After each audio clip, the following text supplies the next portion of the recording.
บ้าวกล้วยก็สบายดีสวัสดีพ่อแม่พี่น้อง FC เบิร์ดสุขุสุคนเนาะเมื่อนี้ก็มาพบพ่อกับน้องปานนี้คือเก่าเนาะพี่น้องเป็นบรรยากาศยามเศร้าๆเนาะเฮากับแบบออกไห้ออกนาเนาะพี่น้องเป็นมื้อนี้บรรยากาศโคตรดีเลยเข้านาน้องปานนี้ก็แบบสุกเบิดแล้วเนาะพี่น้องนานูนก็สิเกี่ยวบ่ทันกันเนาะฝนก็ตกพี่น้องเอ้ยมื้อนี้เพิ่นบ่ได้ตกแต่ว่าเพิ่นครึ้มพี่น้องเอ้ยแล้วก็กู้ข้าวกู้น้ำนะก็บ่อยากทันเนาะพี่น้องกะเฮากะบ่ได้เกี่ยวข้าวเนาะพี่น้องเพราะว่าฝนแบบยันฝนตกเนาะแล้วก็กู้เรียบร้อยเลยเนาะพี่น้องเอ้ยกู้น้ำก็สิบ่ทันพี่น้องฝนตกนะมื้อนี้น้องปานนี้ก็ออกนาเนาะพี่น้องเป็นมื้อวันอาทิตย์เนาะเฮากะสิลงไปพุ่นแหละพี่น้องเอ้ยลงไปทางลุ่มพุ่นแหละเนาะไปย่ายงัวพี่น้องเพราะว่าเฮาผูกไว้เนาะผูกงัวไว้เข้ากะงามพี่น้องเอ้ยสุกสิเบิดเลยเนาะเพราะว่ามันฮอดยามมาเลยสุกบ่ทันกันตัวบางที่อันยังบ่สุกพี่น้องเอ้ยอยู่ลุ่มกะมีเพราะมันเป็นข้าวงันเนาะมันก็เลยแบบนานสุกพี่น้องเอ้ยตอนนี้เฮาก็สิแบบลงมาปล่อยงัวเฮาพี่น้องง่ายเอาเนาะเพราะว่าเฮาบ่ได้ไปเลี้ยงพี่น้องเอ้ยเฮาก็สิง่ายกับเอื้อยเนาะพี่น้องเพราะเอื้อยเพิ่นย่างลงมาก่อนพี่น้องเฮาก็สิมาย่ายงัวเฮาเลยเนาะพี่น้องเข้าหน้าน้องปานนี้กับ เข้าคนละสั้นพี่น้องนี่เข้าอันนี้คนละสั้นนี่ตัวนึงสั้นต่ำสั้นสูงเข้าสองแนวเฮาก็สิไปหาย่ายงัวกันเลยพี่น้องเอ้ยน้องปานนี้ก็ออกมาให้มานาพี่น้องเอ้ยเพราะว่าคือว่าเลยเนาะวันอาทิตย์วันเสาร์เฮาก็แบบถ้าว่าเกี่ยวข้าวเฮาก็ได้เกี่ยวพี่น้องแต่ว่าอันนี้บ่ได้เกี่ยวเนาะฝนตกก็เลยแบบบ่ได้เกี่ยวข้าวเฮาก็ลงมาใหญ่งัวใหญ่มอนำกันพี่น้องออกให้ออกนาเฮ็ดเวียกคือเก่าเนาะประจำวันเฮาถ้าว่าบ่ได้อยู่บ้านกับพี่น้องเอ้ยเฮาก็ลงมาเลยเนาะเอ้ยเพิ่นก็ใหญ่งัวเลยพี่น้องเอ้ยลมก็แห้งมากับเอ้ยก้อยเนาะ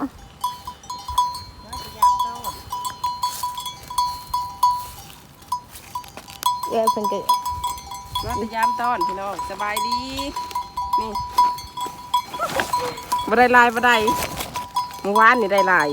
เพราะว่าฝนบ่ตกเนาะ เมื่อวานนี่จะโตพี่น้องได้ลาย น้ำลายบ่แห้งงัวน้องปานนี้เนาะนี่ค่ะเฮาก็สิมาย่ายงัวเนาะพี่น้อง ตัวไม่เท่าบ่ครอบครัวจะครัวไผปียังบ่ได้แม่นรัวเฮาบ่จัก เนี่ยว่าแม่นก็เฮาเลี้ยงเนาะ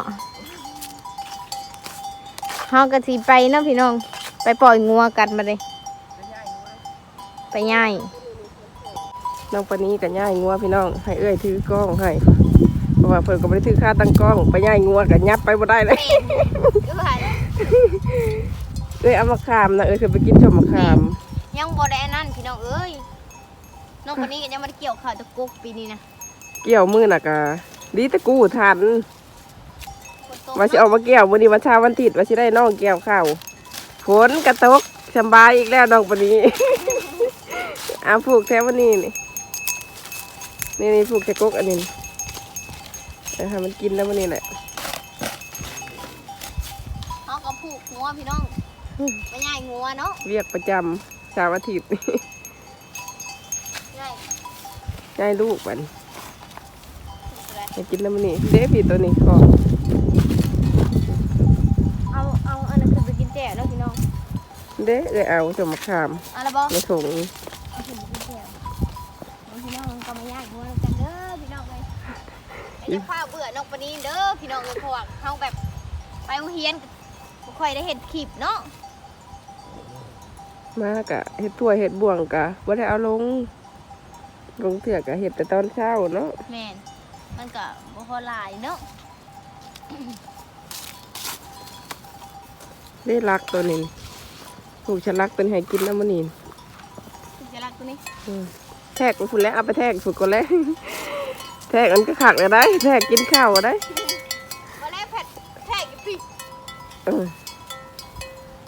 ตั้งข่าวแบบบ่แทกเนาะเตรียมผูกนี่ผูกฉลักข้าวเขากาชุกแล้วก็ยังบ่ได้เกี่ยว ทุกมาเลยเนาะ ขนาดทางเทิงก็ยังชุกมาพร้อมกันพี่น้องเอ้ยจะสิเกียดทั้งลุมหรือทางเทิงบัดนี้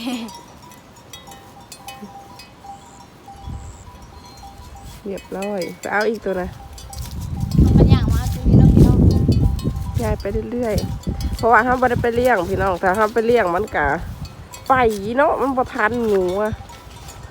ก็ได้ผูกง่ายเอาแถวเดินนะเขาเองข้าวเจ้าได้พี่น้องแถวนี่ค่ะ เขาเจ้ามันเข้ากำเขายังมีเนาะเอ้ย ข้าวกำก็มี ย่างอยู่ไหน พูดแล้วผู้เอาลงผู้ เอาไปย่างอยู่ หัวน้องปานนี้ไปจากอันนี้ เอาลงกว่านี้เด้ ไม้ก่อน ไม้เอาก่อนแท้กับเจ้าไห่ตัวขาวทั้งหน้าหัวจัก อะไร ผูกลองเบิ่งดูเราสิกินว่าแถวนี้พูดแล้วรักตัวยาวพูดแล้วผูกยาวๆโลดชุดเชือกแล้วโลด เสือกงัวเนาะพี่น้องเอ้ยว่าเธอคันจักโตเลย มาเถอะครับว่ามันได้ลูกออกมาใหม่กะ2 3 4โตแล้ว เข่าให้นี่บ่ได้มีเข่าเลยพี่น้องเอ้ย ตรงนี้ พี่มาเอาตอนนี้แบบนี้ดูให้น้องปานนี้ย่ายพอดีเอาลงโทษเนาะพี่น้องเผื่อฮอดเช้าอาทิตย์ เขาไปเฮียนเนาะพี่น้องกันน้องวันนี้ก็แบบวันเช้าวันถิดสังมาเนาะ ไปเอางัวตัวนะ นี่ พี่งัวแม่นสื่อกับสาวนักกอยได้อพี่น้อง เจ้าดอกกอย สาวเคยย่างเป็นผู้ย่ายหูจักฮอดสื่อ จะกลัวเด้ เอาแต่เก็วันทันแล้ว เอาแต่เสือกมัน เช้าหัวยาง นี่น่ะสาวนักกอยว่ะ มาลึกพี่ลำให้เด้มา พอน้องออยได้เห็ดอันนะเจ้ากระโปดทั้งเทิงมันก่อนเจ้าหน้าก็ให้แล้วนะพี่น้องแกงงัวบ่ได้ ไอ้ขี้แต่มาหุงไปเสร็จแล้วแต่มาหุงได้ค่ะว่าอยู่นาเด้อเอื้อย เจ้าเข่งคิดว่าน้องอยู่บ้านเนาะน้องบ่ได้อยู่บ้าน ไปน้ำกันพี่น้องทางใดก็ได้เสือเลยเสือนเอาทางไหนอะ พูนปุ๊เอาไปปุ๊เจ้าเข่งมาเกี่ยวข้าวซอยเพิ่นก็บ่ได้มาฝนตกช่องมือเลยเจ้าเพิ่นก็มาเกี่ยวข้าวซอยเพราะว่าหน้าเพิ่นกับท่านได้ชุกเนาะ คำมือนี่ค่ะพ่นมาตกครบทิมพี่น้อง ครบทีมแล้วมันค่ะ น้องคนนี้ก็มา ทำสิจวดเนาะพี่น้องกินตำบักหุ่ง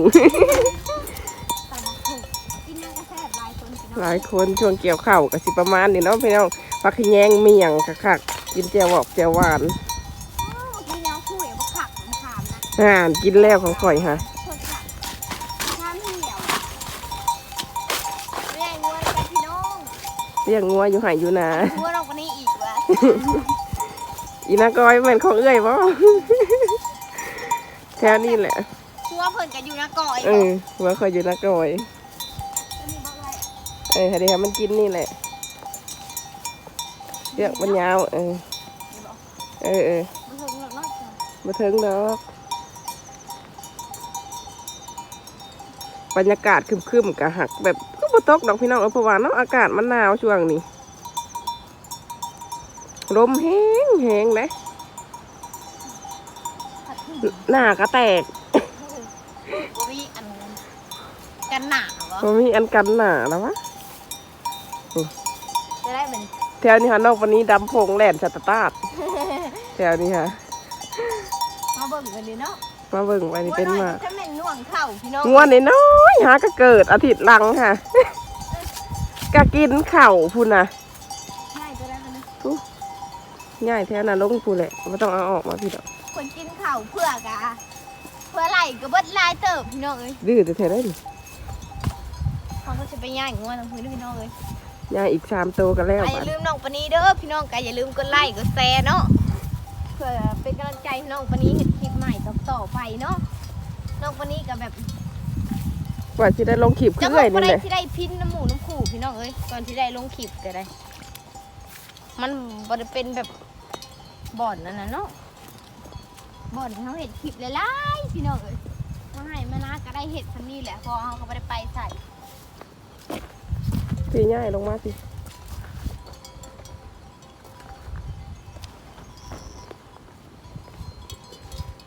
ถ้าพ้นบะตกนี่คุดจิหล่อได้พี่น้องจิหล่อไข่ช้ำนี่พ้นตกฮะควายมันยากจะกล้วยบุพาน้องคุดมานี่แต่ก็พอได้กินปูกินปลาพี่น้องเอ้ยแถวนี้ก็เลืองน้ำก้นเบิดได้นี่ ว่าตัวนี้ดึงยาก ดึงยากว่าตัวนี้กับคนกับปะตีไปพร้อมเลยพี่น้องเอ้ย แน่ชนหดหมาอยู่ดึงอันนั้นไหมเลย บุกแห่เนาะบุกแห่อยู่เนาะ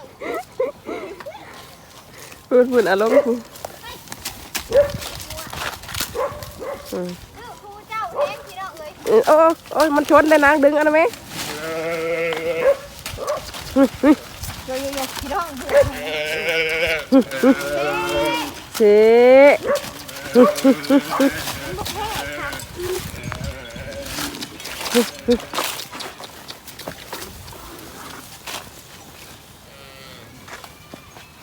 น้องก็ตื่นแล้วพี่น้องเลยมันบ่ลงเนาะพี่ค่ะเอาพี่น้องตอนนี้น้องปานี้ก็ได้ย่ายงวบสำเร็จเป็นทีเหี่ยมห้อยเลยเนาะกะงวทั้งพี่ทั้งผู้เนาะงวน้องปานี้ก็มี1 2 3 4 5 6 7 8 9 10 11 12 13 14ตัวเนาะพี่น้องเอ้ยตอนนี้ก็แบบน้องปานี้แบบบ่ได้พยายามต้อนเนาะพี่น้องเพราะว่าเอื้อยก้อยยามขึ้นมาแล้วเนาะก็เลยบ่ได้ลงไปยามให้พี่น้องเบิ่งเด้อเพราะเมื่อวานนี้น้องปานี้ก็บ่ได้ออกเนาะฝนตกแรงพี่น้องเอ้ยแล้วก็บ่ได้ออกมานาเนาะตอนนี้เฮาก็ย้ายงัวเนาะย้ายงัวแล้วพี่น้องเอ้ยเฮาก็สิขึ้นพี่น้องปานี้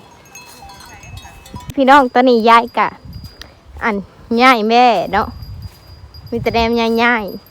งัวแล้วก็ขึ้นมาเห็นยายแบ่เนาะปาดพี่น้องเอ้ยเขากำเขาเห็ดเขาเมาพี่น้องปาดนี่เคยเห็นบ่พี่น้องเขากำเขาดำเบิ้ลไห่เลยเนาะไห่นี่นะยายกับยายแบ่พี่น้องเอ้ยออกไห่ออกนา มีแต่แนวอย่างยาก อืม เห็นบ่เพื่อนอยากลงไปกินแม่ก็กินข้าว นี่เพิ่นกินข้าวพี่น้องเอ้ยว้าวข้าวนาน้องคนนี้ เอามาเอามารับ เสื้อผ้ากระแจมใสเนาะพี่น้องบิวงามผู้ลงไปผู้อีก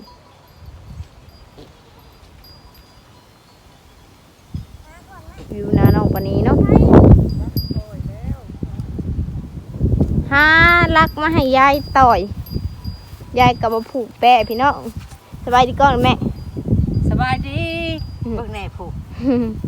ทำมาปิมาพัน ยายแบ่เนาะ เออย ายแบ่พี่ก้อยมายายแบ่นะ ไม่ใช่ ยายแบ่ต่อพี่น้องเอ้ย ตอกเพียง สภากันยายแบ่ รักก็อึดเห็ดกว่าเนาะผู้สิได้อยู่บ่มื้อนี้ ได้ มันสิไปบ่สำนี่กับแม่เอ้ย มา ปู่จนรูปลักเลยมันบ่เป็นหัวเนาะ แบ่ตัวน้อยๆหนึ่งพี่น้องเอ้ยว่าสิบ่อยู่ ปู่เอาลง ได้อยู่ดอกแม่ ลงไปดอก แม่ก็กินข้าว ง่วนน้อยเกิดใหม่ก็ยังกิน แม่นแม่เอ้ยน่วงหน้าลวงหลัง อันเอ็น เกี่ยวบดมันก็บ่ได้กินแหละอ๋อตัวนี้แห้งแค้นคอคักแบ่ตัวนี้มาย่ายแบ่ปล่อยแบ่เอาพี่น้อง อันนี้ก็เป็นเท่าไอ้ป่องเนาะยายก็เห็ดอันปลูกพักเนาะพี่น้อง แม่จะปลูกแล้วพักอันนี้แม่บอยังไม่ได้ปลูกใช่เนาะพี่น้องนี่เตาสิเห็ดทุบแล้วก็สิเห็ดบนปลูกพักเนาะยายจะสิปลูกพักยังแม่ตัวนี้ได้สาบแก่บ่อ๋อยายเดี๋ยวนี้เพิ่นว่าลมแห้งพี่น้องเอ้ยบ่ได้พูด หยวนเผาวัดเป่าห่วงเข่าเนาะพี่น้องอยู่ในห่วงเข่ากับข่าวนาโนนเทียงน้องวันนี้ลมผัดเนาะตีห่วงเข่าพี่น้องเอ้ยงามธรรมศาสตร์บ้านเฮาตะปูก็เป็นนาลูกเนาะพอดีก็ย่างลงไปเนาะพี่น้องนี่เข่าก็ตีเต้าเนาะพี่น้องเอ้ยบรรยากาศนาน้องปนีเขาก็จะไปเป็นกองเข่าน้องปนีเนาะที่แบบเก็บกู้เรียบร้อยเนาะเป็นมาจากในนาพี่น้องกดเลื่อนเข่าที่ว่าน้องปนีถ่ายก่อนตอนนั้นนะตอนเห็ดคอกเข่าอย่างน้องปนีแบบไปโรงเรียนนะพี่น้องวันแล้วเห็ดคอกเข่าอย่างน้องปนีบันถ่ายนะพี่น้องไปโรงเรียนเนาะเลื่อนเข่าเฮาเข่าที่น้องปนีเอามาไว้นะพี่น้องกันยังไม่ได้ปั่นเพราะว่ารอหมูมันอีกเนาะไว้ลายๆก่อนเข่าขาวพี่น้องเลยใส่กระลายเติบเนาะดินบ่อนอันเรือนเข่าเขาเป็นขี้ตมนี่ยายกะอยากกินข้าวใหม่ก็ตีเอาพี่น้องเลยเพิ่นตีเข่าเนาะตีแล้วก็พัดแต่เพิ่นยังไม่ได้เห็ดมือนี้นะทีหลังขึ้นมาหากินข้าวเพลนเลยเนาะพี่น้องเอ้ยเริ่มเพลนเลยเนาะพี่น้องสำหรับคลิปนี้กะน้องปนีกับมีอย่างหลายเด้อพาพ่อแม่น้องออกมาไห่มานามาเบิ่งทีชีวิตของน้องปนีเนาะว่าเห็ดหยังเนาะพี่น้องตอนนี้เขาก็ขึ้นมาฮอดเทียงแล้วเนาะพี่น้องป้อผมกะ ลมผัดแห้งเนาะพี่น้องเอ้ยสำหรับคลิปนี้น้องปนีกะบ่มีอย่างไรเด้อพี่น้องขอจบคลิปไว้เพียงสำนี้เนาะฝากพ่อแม่พี่น้องเป็นกำลังใจให้น้องปนีกะอย่าลืมกดไลค์กดแชร์กดติดตามเด้อเพื่อเป็นกำลังใจให้น้องปนีเห็นคลิปใหม่ต่อๆไปที่สำคัญกะอย่าลืมกดกระดิ่งแจ้งเตือนเด้อเพื่อบ่พลาดคลิปใหม่จากช่องปนีสาวลาวสบายดี